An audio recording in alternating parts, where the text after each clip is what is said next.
क्या आपने कभी सोचा कि पायलट किंग गोल्डी रॉजर की शिप का एक छोटा सा कैबिन बॉय यानी अप्रेंटिस अचानक से ऐसी पावर कैसे बन गया जो सिर्फ अपनी आवाज और प्रेजेंस से एक ग्लोबल वर्ल्ड वॉर रोक सकता है।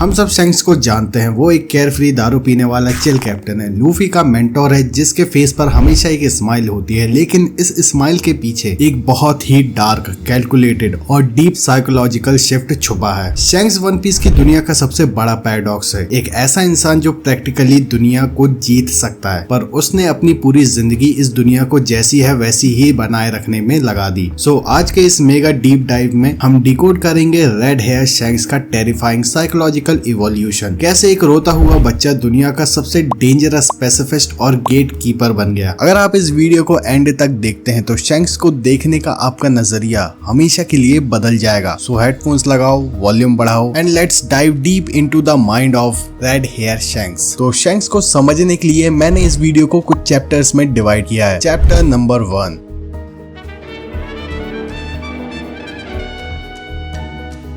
शैंक्स को समझने के लिए हमें सबसे पहले उसके सर पर रखे इस टोपे को समझना पड़ेगा। स्ट्रॉ हैट के बोझ को समझना होगा। ये सिर्फ एक टोपी नहीं थी, ये पायलट किंग की लेगेसी का डायरेक्ट ट्रांसफर था। लॉकडाउन में जब गोल्डी रॉजर का एग्जीक्यूशन हुआ तब हमने शैंक्स को बुरी तरह रोते हुए देखा था। ये सीन वन पीस हिस्ट्री के सबसे इम्पोर्टेंट साइकोलॉजिकल ब्रेकिंग पॉइंट में से एक है शैंक्स के पर्सपेक्टिव से। क्योंकि उस दिन उस छोटे शैंक्स ने रियलाइज किया कि एब्सोल्यूट फ्रीडम जो रॉजर की आइडियोलॉजी थी उसकी एक बहुत भारी और लीथल कीमत होती है। उसके बाद आता है बगी के साथ हुआ डाइवर्जेंस। शैंक्स बगी को अपनी क्रू में आने को कहता है पर बगी मना कर देता है एंड ये स्प्लिट बहुत ही सिंबॉलिक है। बगी को चाहिए था गोल्ड, ट्रेजर और सुपरफिशियल पावर्स, लेकिन शैंक्स का माइंड अलग ही डायरेक्शन में जा रहा था। उसे एक ऐसी क्रू बनानी थी जो एब्सोल्यूट लॉयल्टी और एक आइडियल पर बेस्ड हो। लेकिन शैंक्स का ट्रॉमा सिर्फ लॉकडाउन से शुरू नहीं होता। Let's talk about God Valley. Oda ने कंफर्म कर दिया है कि शैंक्स का कनेक्शन फिगारलैंड फैमिली यानी सेलेस्टियल ड्रैगन से है। इमेजिन करो उस बच्चे का साइकोलॉजी कैसा होगा। उसकी रगों में दुनिया के सबसे बड़े ऑपरेसर्स और डिक्टेटर्स यानी सेलेस्टियल ड्रैगन्स का खून दौड़ रहा है, लेकिन उसको पाल कर बड़ा किया है दुनिया के सबसे फ्री इंसान ने, गोल्डी रॉजर ने। शैंक्स नेचर वर्सेस नर्चर का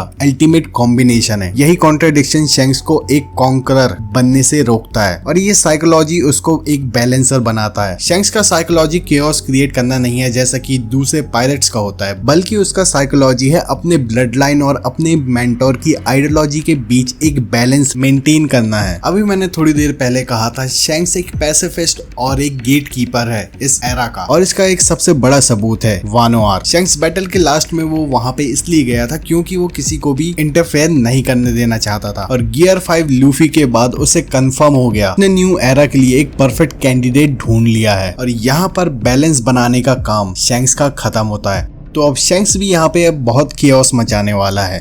चैप्टर 2,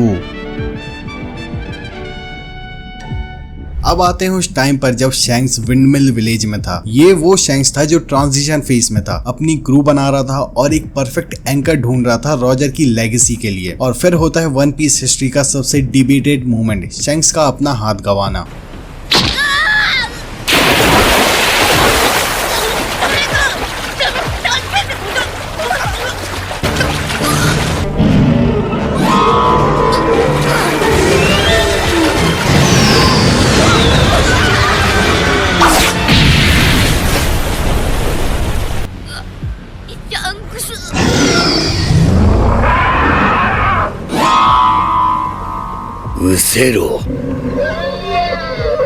अब काफी सालों तक फैंस ने इसको एक प्लॉट होल कहा कि एक योंको लेवल का बंदा एक छोटे से सी किंग से अपना हाथ कैसे गवा सकता है। मतलब एक झाट भर का सी किंग ऐसा कैसे कर सकता है। लेकिन साइकोलॉजिकली देखें तो ये कोई वीकनेस नहीं थी, ये शैंक्स का मास्टर स्ट्रोक था। जब व्हाइट बियर्ड शैंक्स से पूछता है कि उसने अपना हाथ कहाँ गवाया, शैंक्स एक कोल्ड स्माइल के साथ कहता है, I bet it on a new era. मैंने इसे नए दौर पर दांव पर लगा दिया। साइकोलॉजी को समझो। यहाँ पर शैंक्स जानता था कि लूफी के अंदर जॉय बॉय और रॉजर का पोटेंशियल है, लेकिन पोटेंशियल होना बस काफी नहीं है, क्योंकि पोटेंशियल होने से कोई पायलट किंग नहीं बनता।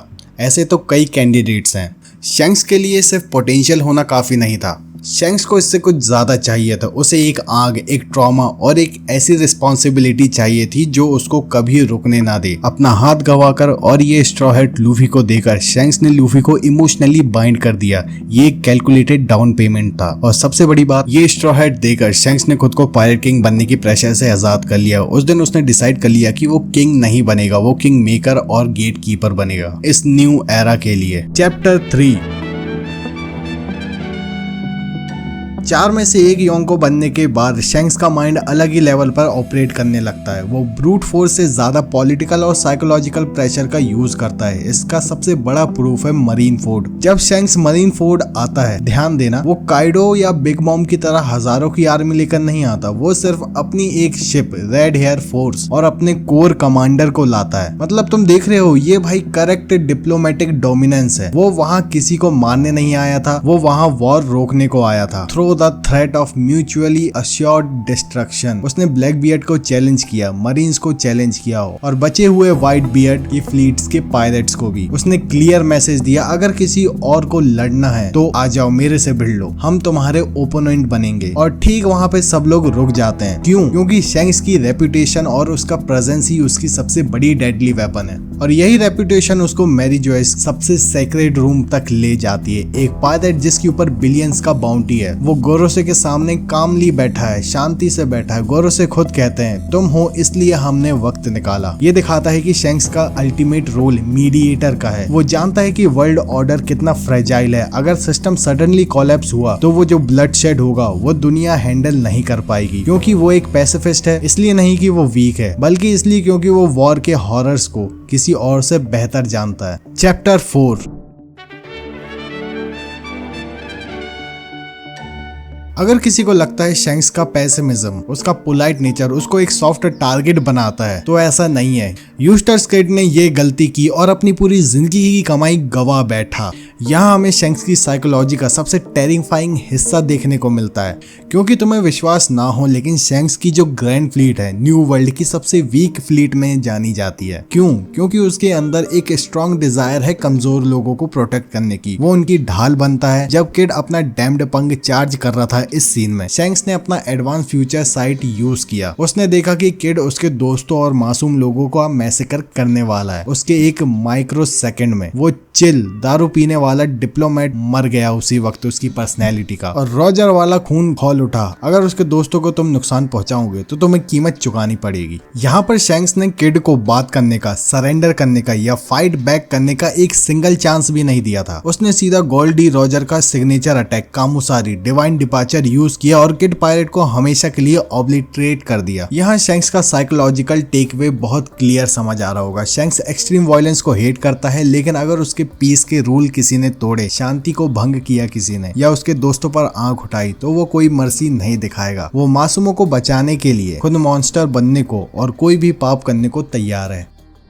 कौन है रेड हेयर शैंक्स? वो सिर्फ एक योंको नहीं है, वो वन पीस दुनिया का साइकोलॉजिकल एंकर है। वो एक ऐसे बच्चे से इवॉल्व हुआ जो अपने कैप्टन को बचा नहीं पाया, एक ऐसा मास्टरमाइंड जिसने दुनिया का बैलेंस अपने कंधों पर उठा लिया है। वो एक वॉकिंग पैराडॉक्स है, एक ऐसा इंसान जिसके पास दुनिया को डिस्ट्रॉय करने की पावर तो है, पर वो उस पावर का उस दुनिया को एक जगह होल्ड करने के लिए यूज करता है। और बस वो इंतजार कर रहा था इस दिन का, नीका के आने का। और जब उसे कंफर्म हो गया कि नीका आ चुका है, तब उसने पैर वन पीस की तरफ बढ़ाने के लिए शुरू कर दिए।